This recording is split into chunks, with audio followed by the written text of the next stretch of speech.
हिमालय के चार धाम एक महिमा वर्णन श्रृंखला में आज हम जानेंगे गंगोत्री धाम के विषय में। उत्तराखंड के उत्तरकाशी जिले में भागीरथी नदी के तट पर स्थित है गंगोत्री। गंगोत्री वो स्थान है जहां इस धरती पर मां गंगा की सबसे पहले विधि विधान से पूजा की जाती है। सामान्य रूप से गंगोत्री को ही मां गंगा का उद्गम स्थल माना जाता है, लेकिन वास्तव में मां गंगा का उद्गम स्थल है गोमुख, जो गंगोत्री से 17 किलोमीटर आगे एक ग्लेशियर है। इस ग्लेशियर की गोमुख रूपी चट्टान से ही मां गंगा की निर्मल धारा को निकलते हुए सर्वप्रथम देखा जा सकता है।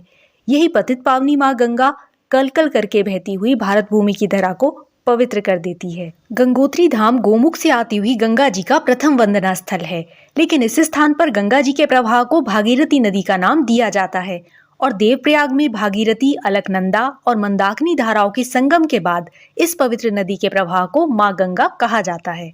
पौराणिक मान्यताओं के अनुसार गंगोत्री धाम ही वह स्थान है जहां राजा भगीरथ ने मां गंगा को धरती पर लाने के लिए घोर तपस्या की थी। राजा भगीरथ, जो भगवान श्री रामचंद्र के पूर्वज और रघुकुल के पराक्रमी राजा थे, उन्होंने इसी स्थान पर देवी गंगा और भगवान शिव को प्रसन्न करने के लिए कठोर तप किया था। राजा भगीरथ के पूर्वज, जो राजा सगर के पुत्र थे, वे कपिल मुनि के श्राप के कारण भस्म हो गए थे। अपने इन्हीं पूर्वजों को ताड़ने के लिए राजा भगीरथ ने श्रीमुख पर्वत पर मां गंगा को धरती पर लाने के लिए कठिन तप किया। अंततः मां गंगा धरती पर आई, किंतु उनके प्रचंड वेग को नियंत्रित करने के लिए भगीरथ ने भगवान शिव से प्रार्थना की। भगवान शिव ने उनकी प्रार्थना को स्वीकार किया और मां गंगा को अपनी जटाओं में बांध लिया और इस तरह मां गंगा का प्रचंड वेग कम हुआ और राजा भगीरथ उन्हें गंगा सागर तक ले जाने में सफल हुए। ऐसा कहा जाता है कि प्राचीन काल में गंगोत्री में कोई मंदिर नहीं था और यहाँ सेमवाल पुजारियों के द्वारा मां गंगा के साकार रूप यानी गंगा धारा की ही पूजा की जाती थी। यात्रा मौसम के 3-4 महीनों में पास के मुखबा आदि गांव से देवी देवताओं की मूर्तियां यहाँ लाई जाती थी और यात्रा समाप्त होने पर उन्हें वापस गांव भेज दिया जाता था। ऐसा भी कहा जाता है कि पांडवों ने महाभारत युद्ध के बाद अपने अपराधों के लिए क्षमा मांगने और अपने परिजनों की आत्मा की शांति के लिए गंगोत्री में एक बड़े देव यज्ञ का अनुष्ठान किया था। ऐसा माना जाता है कि सेमवाल पुजारियों के निवेदन पर गोरखा शासक अमर सिंह थापा ने 18वीं शताब्दी में गंगोत्री में मां गंगा का मंदिर उसी स्थान पर बनवाया जहां राजा भगीरथ ने तप किया था। उसके बाद जयपुर के शासक माधो सिंह द्वितीय ने 20वीं शताब्दी में इस मंदिर का पुनः निर्माण कराया। गंगोत्री धाम में सफेद पत्थर से निर्मित मां गंगा के मंदिर की छटा अत्यंत मनमोहक है। प्रकृति की गोद में मां प्रकृति के दैवीय रूप की उपासना करना आध्यात्मिक अनुभूति की पराकाष्ठा के समान है।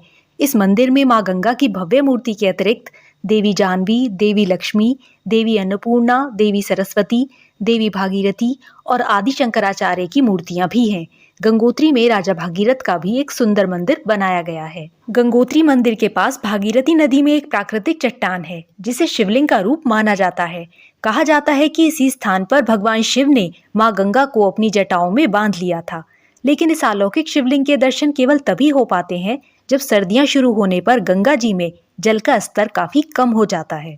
गंगोत्री के पास कई अन्य धार्मिक स्थल भी हैं, जैसे गोमुख, मुखबा गांव, भैरव घाटी, हर्षिल, नंदनवन, तपोवन, गंगोत्री चिरबासा, गंगोत्री भोजवासा और केदार ताल आदि। गंगोत्री के पास मुखबा गांव मां गंगा का शीतकालीन प्रवास कहा जाता है। सर्दियों में जब गंगोत्री धाम के कपाट बंद कर दिए जाते हैं, तब मां गंगा की पूजा अर्चना मुखबा गांव के गंगा मंदिर में की जाती है। गंगोत्री धाम के कपाट दिवाली के बाद गोवर्धन पूजा के दिन बंद कर दिए जाते हैं और वैशाख मास में अक्षय तृतीया के दिन गंगोत्री धाम के कपाट एक भव्य समारोह के साथ खोले जाते हैं। आध्यात्मिक शांति और प्राकृतिक सौंदर्य को समेटे गंगोत्री धाम की यात्रा एक सरस अनुभव है।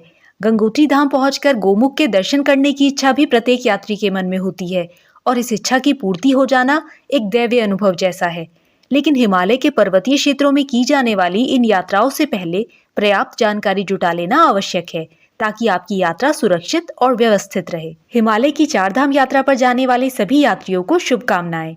और अगर इस वीडियो में दी गई जानकारी आपको अच्छी लगी हो तो इस चैनल को सब्सक्राइब कर दीजिए और बेल बटन प्रेस करना मत भूलिए। इससे आने वाली वीडियोस की अपडेट्स आपको सही समय पर मिलती रहेंगी।